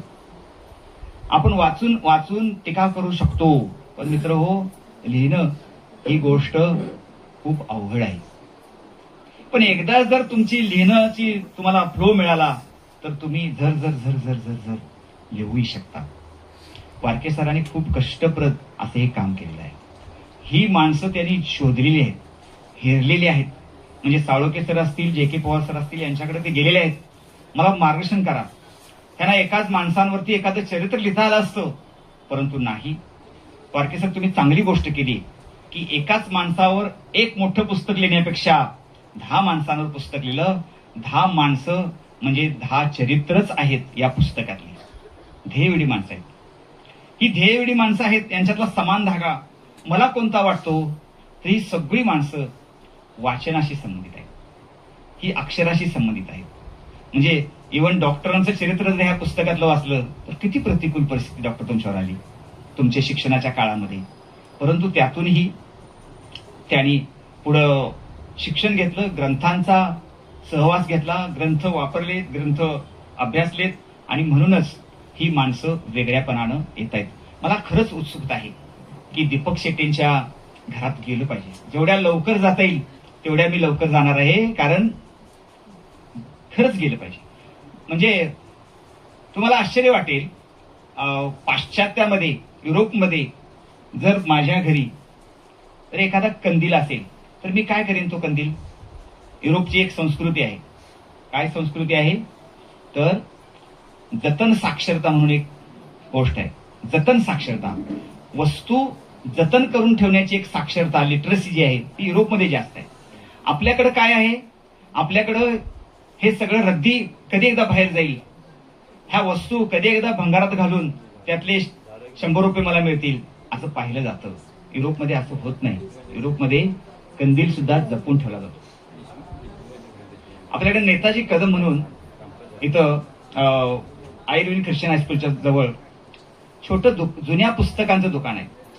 म्हणजे मला हे जे खेदानं सांगावंसं वाटतं, नेताजी कदमांच्याकडे मी जुनी पुस्तकं खरेदी करायला जातो. तेव्हा वहिनी साहेब नेताजी कदम मला सांगतात की अमक्या अमक्याचा फोन आलाय आणि काय म्हणतो तो मुलगा, बाबांनी माझ्या घरात पुस्तकांचे गट्टेच्या गट्टे ठेवलेले आहेत, ते तुम्ही घेऊन जावा. दुर्दैव आहे ना आपले, घेऊन जावा म्हणतोय. पाहिजे तर रिक्षाचे पैसे मी देतो, तर एवढी रद्दी न्या. ते खरं तर सोनं आहे. दुर्मिळ पुस्तकं त्यामध्ये. म्हणजे मला तुम्ही विचाराल तर महानुभव पंतांविषयी अत्यंत दुर्मिळ ग्रंथ मला नेताजी कदम यांच्याकडे मिळालेली आहे. जुनी संगीत नाटकं तिथं आहेत. तर दीपक शेट्टींच्याकडं 250 प्रकारची मापं आहेत. बरोबर सर? 250 प्रकारची मापं. म्हणजे तुमच्या घरामध्ये आता मला वाटत नाही कोळवं, चिपटं, मापटं, आडीसरी आहेत की नाही हे शब्द. आता ते आमच्या मुलांना कदाचित माहीत नसतील, विस्मृत जातील. लोक असं म्हणतात की ते शब्द गेले, त्याच्या बदली नवीन शब्द आलेत ना आपल्याकडं. त्याच्या बदली आर्कुड आले आपल्याकडं, नेटफ्लिक्स आले, हे शब्द आलेत की. परंतु ही आपली संस्कृती आहे, त्यांनी ती जपून ठेवलेली आहे. संस्कृती जपून ठेवण्यामध्ये दीपक शेट्टींचा मोठा वाटा आहे असं माझ्या ह्या पुस्तकाच्या दर्शन लक्षात आलं. म्हणजे त्यांच्याकडे आणखी काय आहे, 85 प्रकारचे तराजू आहेत. ही आश्चर्याचीच गोष्ट आहे. आणि घर म्हणजे त्यांचं संग्रहालय झाले. त्यांनी भरपूर नोटा आणि गणित आहे हा त्यांचा एक वेगळाच प्रकार. दीपक शेटे एक दिलीच पाहिजे भेट. इथे जेवढे आहेत त्यांनी पुस्तक खरेदी करावं, खरंच करावं. खरं तर मी अशा विचाराचा आहे, पुस्तकातला सगळा आशय सांगायचा नसतो, मग त्यात ती मजा जाते. बघा ना, चित्रपट दाखवतात, ट्रेलर तेवढा दाखवतात, आणि ट्रेलर पण असं दाखवतात की आता कधी एकदा आपण बघायला जाऊ. पुस्तकांच्या बाबतीत, पुस्तक प्रकाशनाच्या बाबतीत पण अशीच गोष्ट घडली पाहिजे. म्हणजे मी फक्त सांगेन तुम्हाला ही ध्येयवेडी माणसं, परंतु आतला आशय सरांच्या लेखणीनंच आपण अनुभवावा, खरंच अनुभवावा. मी सांगेन का, कारण उत्तम तलवार इथं आहेत. म्हणजे काय शिक्षक असू शकतो, किती वेडा शिक्षक असू शकतो. म्हणजे आम्ही जवळजवळ 10-11 वर्षे उत्तम तलवारनी मी एकत्र काम करतोय. म्हणजे मी शिक्षकांचा अधिकारी असल्यामुळं काही गोष्टी करतोय मी, आणि त्या वैरीसाहेब जरा अधिकार मान्य करतोय. शिक्षकांना एकत्र घ्यायचं, 500 शिक्षकांना एकत्र घ्यायचं, उत्तम तलवारनं त्यांच्यासमोर न्यायचं. पहा हे शिक्षक काय करतात. त्यांच्याकडे 35,000 संग्रहालय आहेत, नोटा आहेत, नाणी आहेत. हा वेडा माणूस अक्षर किती छान काढतो, आवाज नकला काढतो, असा बहुगुण असणारा शिक्षक आहे. संजय वारके सुद्धा माझ्या संपर्कात अशाच एका अभियानातून आलेले आहेत. कोरोना काळामध्ये सगळं जग थांबलं, तेव्हा मी असा विचार केला की शिक्षकांना कामाला लावूया. कसं कामाला लावायचं, तर शिक्षकांचे अनुभव आहेत, त्यांनी आपल्या अनुभवाच्या काही कथा लिहाव्यात. त्यातले मुलं खरोखर असतील, परंतु त्यांनी त्या मुलांची खरी नावं लिहायची नाही, त्याला कथेचं रूप द्यावं. आणि मी अशी एक स्पर्धा जाहीर केली कोरोना काळात की शिक्षकांच्या अनुभवजन्य कथांचा संग्रह काढायचा. तुम्हाला आश्चर्य वाटेल, 86 कथा राज्यभरातून आल्या, 21 जिल्ह्यातनं आणि कर्नाटकातून कथा मिळाल्या. 86 मधल्या आम्ही पहिल्या 25 कथा काढल्या. त्यामध्ये संजय वारके सरांची कथा होती, ती मला आनंदाची गोष्ट वाटली. काय मांडला अनुभव सरांनी, तर न अनुभवलेली आई एका मुलाच्या माध्यमातून त्यांनी मांडली होती. बरोबर सर. सौरभ नावाचा एक मुलगा, आणि त्याला आई वडील नाहीत, तर शिक्षक त्याचे आई वडील कसे होतात, आणि तो एक कल्पना करतो की अरे मी शाळेत जरी अनाथ असलो तरी माझे शिक्षक, माझ्या शिक्षिका आई होऊ शकतात. आणि ही त्यांनी कल्पना केली आणि सरांनी छान कथा मांडली. म्हणजे मला असं सांगायचं आहे की शिक्षक हे करू शकतो. मगाशीच कोणीतरी असं बहुतेक जे.के. सरांनीच म्हटलं होतं की, का तुम्ही सरांनी म्हटलं होतं की शिक्षक ध्येय वेळा असतो. म्हणजे शाहू प्रेमी जरी असले, शाहीर जरी असले, तर शाहीर तुम्ही समाजाचे शिक्षकच आहात, तुम्ही समाज शिक्षक आहात. आलं का लक्षात. आणि म्हणून ही वेडेपणा तलवार, मला गोंडाळ सरांचं एक मोठं, खरंच ते नाहीत पण त्यांना आदरांजली व्हाव्या. त्यांनी काय माणूस रॅशनॅलिस्ट असू शकतो. म्हणजे आता आमच्या हेरवाडच्या ग्रामपंचायतीनं काय केला, ठराव केला विधवांचा सन्मान करायचा. पण माझ्या बायकोचा सन्मान मी गेल्यानंतरही झाला पाहिजे. तिला माझ्या मृत्यूला ती कशी जबाबदार, बरोबर आहे ना. नवऱ्याचा मृत्यू होतो, ती बाई कशी जबाबदार, तिचं का तिच्या सगळे शरीरावरचे तिचे जे अलंकार आहेत ते काढून घ्यायचे. आणि हा माणूस किती किती किती पुरोगामी आहे. त्यानं लिहून ठेवू शकला असता एखाद्या कागदावर, माझ्यानंतर असं करा, परंतु तहसीलदार कार्यालयात जायचं, तिथं 100 रुपयाच्या स्टॅम्पवर लिहायचं आणि ते अधिकृत करून घ्यायचं. हे गोंडाळच जाणे. त्यांचं कुटुंब जर असेल तर त्यांना सॅल्यूट करायला पाहिजे आपण, खरंच करायला पाहिजे. तर जीवन साळुंखे सर ह्यात आहेतच. काय फक्त वय 72 आहे ना सर, फक्त वय 72 आहे. मी खरंच म्हणतोय, आपल्या आयुष्यात आलेली माणसं आणि आपण आयुष्यात जमवलेली पुस्तकं, या दोनच गोष्टी माणसांना समृद्ध करतात मित्रांनो, खरंच समृद्ध करतात. मी आमचे मार्गदर्शक डॉक्टर सुनील कुमार लवटे सर आहेत, माळी सर आहेत, हे जोशी रवींद्रनाथ जोशी साहेब कुठे गेलेत, ह्या माणसांकडे पाहिलं की आम्हाला उत्साह येतो. अरे ही माणसं एवढ्या वर्षाची आहेत, 75ची आहेत. आपले दुर्दैवानं गेल्या महिन्यात आपल्या कोल्हापुरातलं एक रत्न हरपलं, वय वर्ष 84, जयसिंगराव सावंत. म्हणजे शेवटच्या क्षणापर्यंत लेखन करणारा हा माणूस आमच्यासाठी खरंच उत्स्फूर्त, म्हणजे उत्साहाचा झराच आहे ना. साळुंखे सरांच्याकडे आम्ही असं पाहतो, ते पुस्तकं वगैरे भेट देतात, ही मोठीच गोष्ट आहे. परंतु त्यांच्या पर्सनॅलिटीकडे बघितलं, व्यक्तिमत्वाकडे बघितलं की संपला विषय. छान. मी नेहमीच म्हणतो, जसं आपण मोबाईल चार्ज करतो की नाही, मोबाईल चार्ज करतो, बॅटरी चार्ज करतो, स्वतःला चार्ज करायला पाहिजे ना. मग काय, अशी माणसं पाहिली पाहिजेत, अशी पुस्तकं वाचली पाहिजेत, आपण चार्ज होतो. मी रोज चार्ज होतो बघा असं, खरंच सांगतो तुम्हाला. जे के पवार सरांनी एक मोठं आयुष्यात येऊन काम केले. पुस्तक वाचल्यावर आपल्याला सगळं समजेल. पण पवार सर, मी आणखी एका माझ्या भाषणात तुमचा उल्लेख केला होता. आजपर्यंत पुस्तकांवर पुस्तक, book on books he concept पहिल्यांदा राबवलेली आहे पवार सरांनी, आणि ते कोल्हापूरचे आहेत. आम्हाला आनंद आहे या गोष्टी. बुक ऑन बुक्स म्हणजे काय, की अशी काही पुस्तकं घ्यायची आणि त्याचं वाङ्मयीन स्मारक करायचं. शाहू राजांच्या वरची आजवर जेवढी पुस्तकं प्रकाशित आहेत, आय थिंक 215 इतकी पुस्तकं सरांनी मिळवलीत. तुम्ही जर कधी गेलात आणि खरंच सरांच्या घरी भेट दिली पाहिजे, तुम्हाला शाहू अध्यासन, वैयक्तिक शाहू अध्यासन, विद्यापीठातलं नव्हे, वैयक्तिक शाहू अध्यासन आपल्याला समृद्ध आणि 215 क्रमानं लावलेली पाहायला मिळतील. हे book on books he concept मोठी काम केलेलं आहे. स्वामी मॅडम, तुमचं पर्सनॅलिटीच वेगळी आहे. कारण एका इंजिनिअरिंग कॉलेजला शिकवणाऱ्या प्राध्यापिका आणि आपल्या कुटुंबात रममान असलेल्या प्राध्यापिका, त्यांच्या डोक्यात असा विचार येतो की आपलं पर्यावरण, परिसर स्वच्छ झाला पाहिजे. आणि ही एक व्यक्ती जेव्हा विचार करते ना, त्याला एक स्लोगन आहे. काय स्लोगन आहे? नाही, मी वेगळं सांगणार आहे. Think globally, act locally. आणि थिंक ग्लोबली आणि ऍक्ट लोकली म्हणजे असा विचार करायचा की राष्ट्राचा विचार करायचा. आम्ही काय करतो की देश स्वच्छ झाला पाहिजे असे भाषणातून सांगतो, पण सुरुवात कुठनं करायची? सुरुवात स्वतःपासून केली पाहिजे आणि आपल्या भोवतालच्या पर्यावरणापासून केली पाहिजे. आज तुम्ही सगळे बंगलोधारक आहात. आपण आपल्या घराच्या अंगण स्वच्छ करतो आणि कचरा कुठे टाकतो? कचरा टाकत नाही.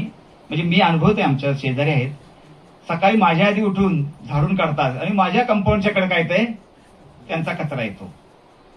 ही स्वच्छतेची धारणा चुकीची आहे.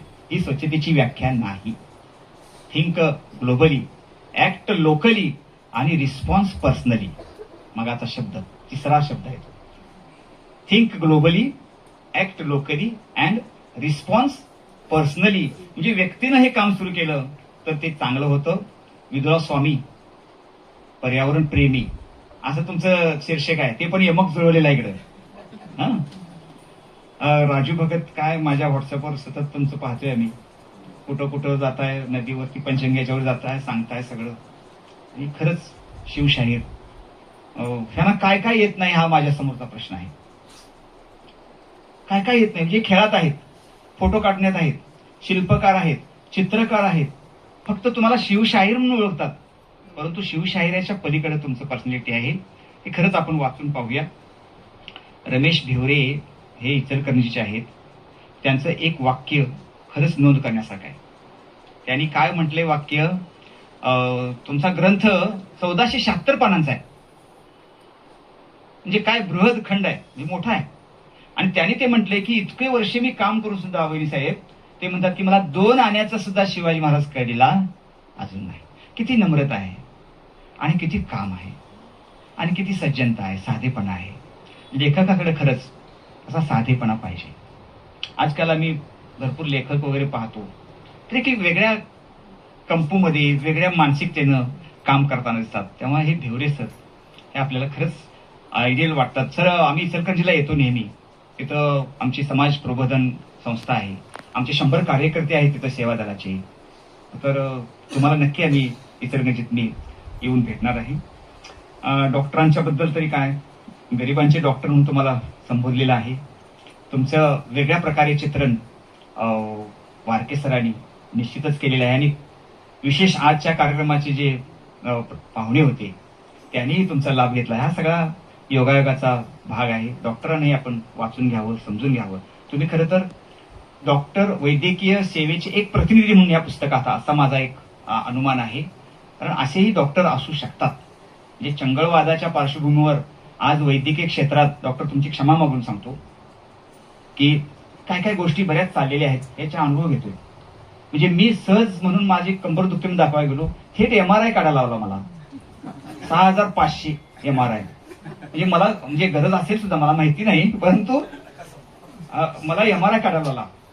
आणि अशी अशा वातावरणात डॉक्टरांचं चरित्र आम्हाला पाहायला मिळतं आणि एक आम्हाला उभारी मिळते आमच्या जगण्याला, जीवनाला, की अशी व्रतस्थ माणसं आहेत. तुम्ही शब्द लिहिलाय त्यांच्यासाठी, व्रतस्थ माणसं, आपलं व्रत घेऊन काम करणारे असे डॉक्टर आहेत बरं का. म्हणजे मुरगुडला तुम्ही जाल तर डॉक्टर श्रीकृष्ण देशमुख आता अध्यात्म क्षेत्रात काम करतायत. तिकडं आजऱ्याला गेलात तर आणखी एक डॉक्टर वेगळे आहेत. असे डॉक्टर म्हणजे वैद्यकीय क्षेत्रात म्हणूया, असे म्हणजे काही डॉक्टर तर मी पाहिलेले आहेत की पेशंट धनगरवाड्यात आलेला असतो. काय घेऊन आजारी आहेस, बरं तुला काय पैसे येताना घेऊन आलायस काय तर नाही माझ्याकडे 50 रुपये आहेत, बरं गोळ्या घे आणि हे 10 रुपये घे आणि तू एसटीला जा. ते डॉक्टर आणि देतात. अशी उदाहरणं आहेत. त्यापैकी डॉक्टर साहेब आपण आहात. आपण आमचे खरंच एक आदर्श व्यक्तिमत्व म्हणून या पुस्तकामध्ये आलेला आहात. शेवटचा जो कळसाध्याय आहे 10 नंबरचं व्यक्तिचित्रण, ज्या इमारतीत आपण बसलेलो आहोत त्याचे सर्वेसर्वा रवींद्रनाथ जोशी यांच्यावरचा हा व्यक्तिचित्रणात्मक लेख, ललित गद्य असं आपण याला म्हणू शकतो, वारके सरांनी लिहिलेला आहे.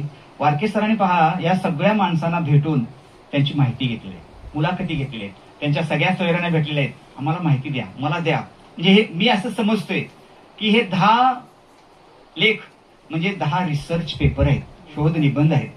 लक्षात घ्या. म्हणजे इतकं ते ऑथेंटिक त्यांनी काम केलेलं आहे. कुठेही असं कल्पना विस्तार नाही केलेला, वास्तव आहे ते लिहिलेलं आहे. त्याला त्यांनी एक लिहिण्याची एक पद्धत ठेवलेली आहे.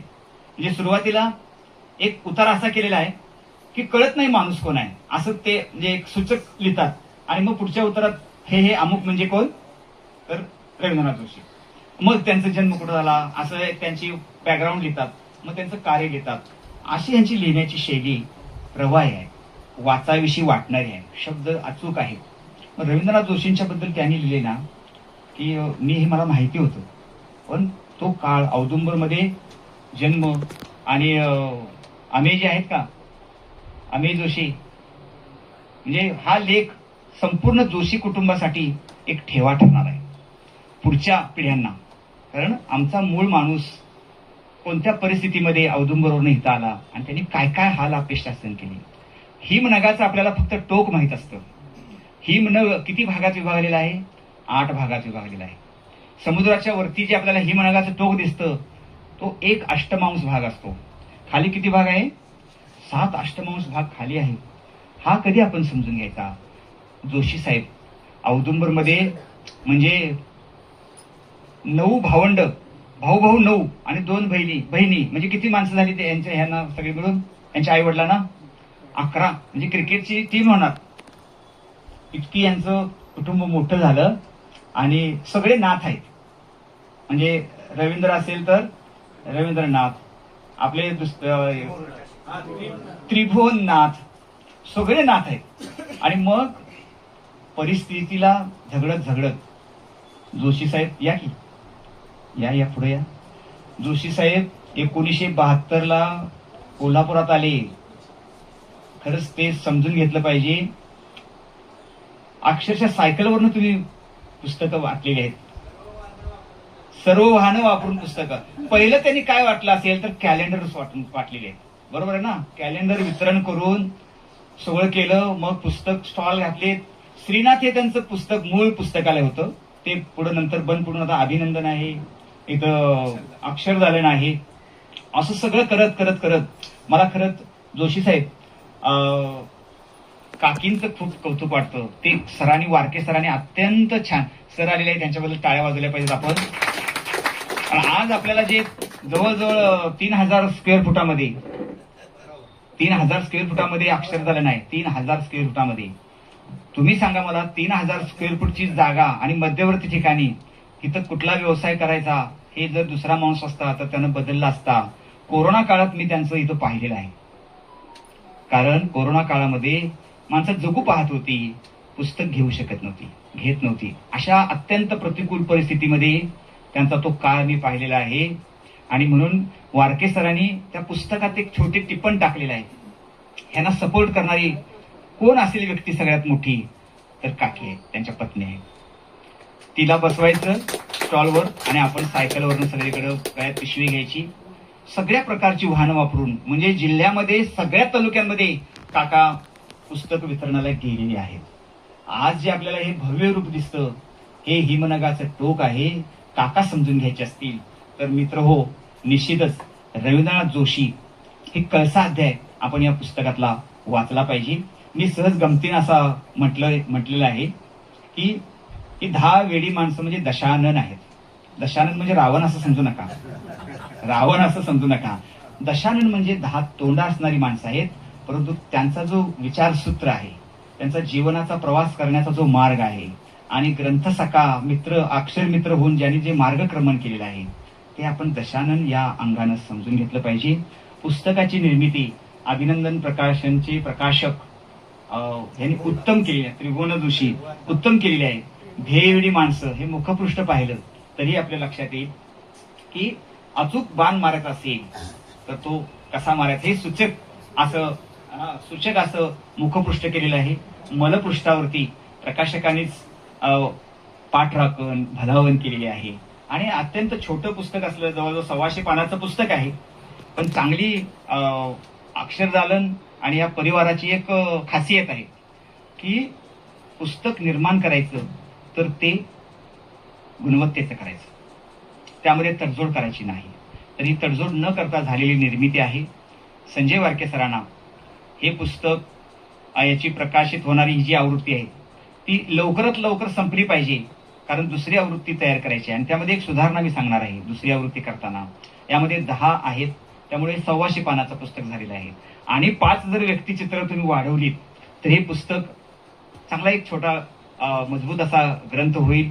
आणि तो ग्रंथ लवकर लवकर लवकर व्हावा अशा मनपूर्वक शुभेच्छा देतो. तुम्ही माझं मनोगत, मला शंका होती सुरुवातीला की मी काय बोलायचं, कारण पुस्तकावर तरी सर बोललेले आहेत, पण ठीक आहे, जे जे आत माझ्या साठलेलं आहे ते अगदी विरेचित होऊन, कॅथर्सिस होऊन बाहेर पडलेलं आहे.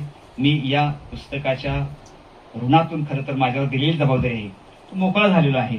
छान मला वाटतंय. तुमच्या सगळ्यांच्याकडे बघून असं मला वाटत होतं की ज्ञानदेवाने जो सुरुवातीला आपल्याला आवाहन केलं होतं, तरी अवधाने केली दिजी, ते तुम्ही पाळलं, त्याबद्दल तुमच्या सगळ्यांचे आभार मानतो. मला इथं बोलायला संधी दिली त्याबद्दलही आभार मानतो आणि थांबतो. जय हो. आणि त्याचबरोबर मी संजयला विचारत होते की अक्षरदालन हे कुठं आलं, तिथं कसं काय कार्यक्रम तुम्ही ठेवला, तर ते म्हणाले की माझी एक वेगळी कल्पना आहे की सगळीकडे पुस्तकं असावीत आणि त्यामध्ये माझ्या पुस्तकाचं प्रकाशन व्हावं, ही माझी छोटीशी अपेक्षा होती. आणि ते अक्षरदालनाच्यामुळं या ठिकाणी पूर्ण होते, म्हणून मी हा कार्यक्रम इथं ठेवला. खरोखर अक्षरदालनामध्ये इतकी सुंदर सजावट पुस्तकांची, आणि त्यामध्ये आमचं या ठिकाणी कार्यक्रम आणि तुमच्या पुस्तकाचं प्रकाशन होते, त्याबद्दल मला मनापासूनचा आनंद झाला. आणि त्याचबरोबर तुमच्या पुस्तकाचं प्रकाशन झालं हे मी पहिल्यांदा सगळ्यांच्या समोर जाहीर करते. अत्यंत म्हणजे मुसळधार पाऊस होऊन जावा आणि त्याच्या पागोळ्या, म्हणजे पावसाच्या पागोळ्या ज्या आहेत त्या पागोळ्यांच्या टपट्या पावळ्या, म्हणजे पावळणी आपण म्हणतो, त्या ग्रामीणमध्ये पागोळ्या पण म्हणतो आपण, दोन्ही शब्द माहिती असावे सर. तर त्या टपटपणाऱ्या पागोळ्या, त्या पावळण्या ज्या असतात त्यांच्या आवाजामध्ये मंत्रमुग्ध होऊन जावं, तसं सुतार सरांच्या आवाजामध्ये आम्ही आता या ठिकाणी सुतार साहेबांच्या आवाजामध्ये या ठिकाणी मंत्रमुग्ध होऊन गेलो की या सगळ्या चरित्रांचा म्हणजे उहापोह त्यांनी चांगल्या रीतीने या ठिकाणी केला. खरोखर प्रत्येक व्यक्तीवर मला बोलायचं होतं ते आता तुम्ही सगळं बोलून टाकले, कारण एवढं सुंदर म्हणजे तुमची व्यक्तिरेखा प्रत्येकाची, धैर्यशीलनी पण चांगल्या शब्दामध्ये तुमच्या सगळ्यांचं वर्णन केलं. आणि ज्या दिवशी पुस्तक सरांनी माझ्या हातात दिलं त्या दिवशी माझी तब्येत बिघडली. परवा दिवशी यांनी पुस्तक पाठवून दिलं आणि जवळजवळ मी तुमच्या मुरगुडचा कार्यक्रम आवरून घरी येतोपर्यंत मला फूड पॉयझनिंग म्हणजे जरा डॉक्टर साहेब आहेतच समोर, तर मी आणि त्यांची क्षमा व्यक्त करते की मी तुमचं मॅडम आहे तिथं, तर स्वामी मॅडम मी निश्चितप्रमाणे हे सगळं माझा अभिप्राय तुम्हाला कळवेल. अत्यंत सुंदर, म्हणजे मी जेवढं वाचलं, जेवढं डोळ्याखाली घातलं, तेवढं मला वाटतं प्रत्येकाच्या ह्याच्यात वेगवेगळं त्यांनी म्हणजे ती व्यक्तिरेखा अगदी व्यवस्थित टिपण्याचा प्रयत्न केला. शाहिरांचं तर आहेच, पण त्याचबरोबर पवार साहेबांचं असेल, डॉक्टर साहेबांचं असेल, किंवा ते तुम्ही मला वाटतं वखारीचं कुठला तरी सुवर्ण सर्प शाहिरांचाच आहे का, सुवर्ण सर्प हा सुद्धा तो सुद्धा उल्लेख हा मलेशियातनं आलेला सुवर्ण सर्प, आणि ते बघायला कोल्हापुरी माणसांची गर्दी त्या ठिकाणी, आणि तो सुवर्ण सर्प म्हणजे तुम्ही सर्पप्रेमी पण त्यापासून झाला, आणि म्हणजे प्राण्यांवर प्रेम करायला शिकावं ते म्हणजे कुठल्या तरी प्रसंगातून. मगाशी धैर्यशील म्हणाले ते अगदी खरं आहे की एखादी ठेच लागल्याशिवाय माणूस ते त्यामध्ये प्रगत होऊ शकत नाही, कळू शकत नाही, किंवा ते कळत नाही, किंवा ते करण्याची धडपड आपल्यामध्ये निर्माण होत नाही. तशी धडपड निर्माण व्हायची झाली तर मी वारके सरांचं मनापासून अभिनंदन करीन. आमच्या एवढ्याशा छोट्याशा यमगे गावातून आलेला हा मुलगा, आणि त्यांनी त्या गावातली सुद्धा व्यक्तिरेखा गेल्या 2-3 वर्षापूर्वी त्या ठिकाणी मला वाटतं छोट्या गावची मोठी माणसं, बऱ्याच व्यक्तिरेखांचं अगदी हुबेहूब वर्णन त्या ठिकाणी केलेलं होतं. ते सुद्धा प्रकाशन माझ्या हस्ते झालेलं होतं. आणि आज सुद्धा तुमच्या सगळ्यांचं वर्णन इतकं सुंदर केलंय की कुठेही तुमचा हे स्तुती नाही, किंवा जास्त कुठंतरी अतिशयोक्ती करून लिहिलेलं नाही, किंवा जे प्रत्यक्ष आहे, जे घडलंय, जे चांगल्या रीतीनं त्यांना भावलं ते समाजासमोर ठेवण्याचा प्रयत्न त्यांनी केला. आणि मगाशी सुतार साहेब म्हणाल ते अगदी खरं आहे की आता समाजासमोर असं लेख किंवा अशी पुस्तकं येणं गरजेचं आहे. खऱ्या अर्थानं अशी पुस्तकं जर समाजासमोर आली नाहीत तर मुलांना, उद्याच्या पिढीला सुद्धा आजचे सगळे लेखक करणार नाहीत, आजची पुस्तकं करणार नाहीत. फक्त व्हॉट्सअपवरचं कुणी लिहिलंय काय माहित नसते, पण ते व्हॉट्सअप संस्कृती आता वाढली. फेसबुक, इंस्टाग्राम याच्यामध्ये ती मुलं काय लिहितात त्यांचं त्यांनाच कळत नाही, मुलांच्या मध्ये आहे. आणि आताच्या पिढीला ह्या जुन्या गोष्टी अजिबात माहित नाहीत, आणि त्या समजून सांगायच्या असतील तर अशा व्यक्तिरेखा, अशी ध्येयवादी माणसं जगात खूप आहेत, ती शोधून काढणं आणि त्यांच्यावर अभ्यास करून एक प्रकारचं रिसर्च, म्हणजे तुम्ही त्या पद्धतीनं रिसर्च करण्याची गरज आहे. आणि ते करून तुम्ही समाजापुढे ठेवताय, हे खरोखर कौतुकास्पद आहे. आजचा दिवस पण चांगला निवडलाय. मातृदिनाच्या शुभेच्छाने आईला समोर घेऊन, आईला साक्षी ठेवून, म्हणजे धैर्यशील मानेनी पण आईला साक्षी ठेवून, आणि तुम्ही पण तुमच्या आईनं त्या ठिकाणी, काकी पण या कार्यक्रमाला उपस्थित आहेत. खरोखर मला मनापासूनचं समाधान आहे की आज मातृदिना दिवशीच आम्हाला एक चांगली भेट तुम्ही या ठिकाणी दिली सर. खरोखर एक चांगला मुलगा, काकींना मी म्हणेन की एक चांगला मुलगा म्हणजे सुपुत्र पोटी जन्माला कसा असावा ते धैर्यशील मानेंच्या माध्यमातून मी अनुभवते, पण संजय आणि शिवाजीच्या माध्यमातून तुम्ही अनुभवताय. संजय खरोखर एक चांगला सुपुत्र आहे की त्याच्या माध्यमातून आज या ठिकाणी या पुस्तक दालनामध्ये आपली पुस्तकं येण्याच्यासाठी त्याची धडपड आहे. समाजासाठी काहीतरी मी देऊ लागतोय, हे समाजाचं मी काहीतरी देणार आहे. ते देण्याच्यासाठी खऱ्या अर्थात जीवनराव साळुंखे सरांचं माझी परवा भेट झाली. ते म्हणजे मी प्रत्येकाला एक पुस्तक देतोय, पुस्तक गिफ्ट द्यायचं. माळीसाहेब या ठिकाणी त्यांचं कायमपासून म्हणजे आता ह्या अलीकडे त्यांनी हा गुण जोपासलेला आहे आणि ते देण्याचा प्रयत्न करतात. मी पुस्तकं देऊन किती माणसं बदलतील, किती बदलतील हे मला माहित नाही, पण एक पुस्तक वाचलं तर हजारो माणसांचा विचार बदलेल, हा एक माझा अभ्यास आहे. म्हणून त्यांनी त्या ठिकाणी पुस्तक गिफ्ट देण्याचं काम, आणि ते मराठीमध्ये संविधान ते देण्याचा प्रयत्न ते सगळ्यांनी म्हणून अशा पुस्तकाच्या माध्यमातून अशी माणसं जगलीत कशी, अशी वागली कशी, असं त्यांनी काय केलं, कसं समाजासाठी काय केलं आणि आम्ही काय करतो याचं सुद्धा थोडंसं आकलन आम्हाला जरी झालं तरी सुद्धा तुमच्या खूप पुस्तकातनं खूप मिळवलं असं मी म्हणेन.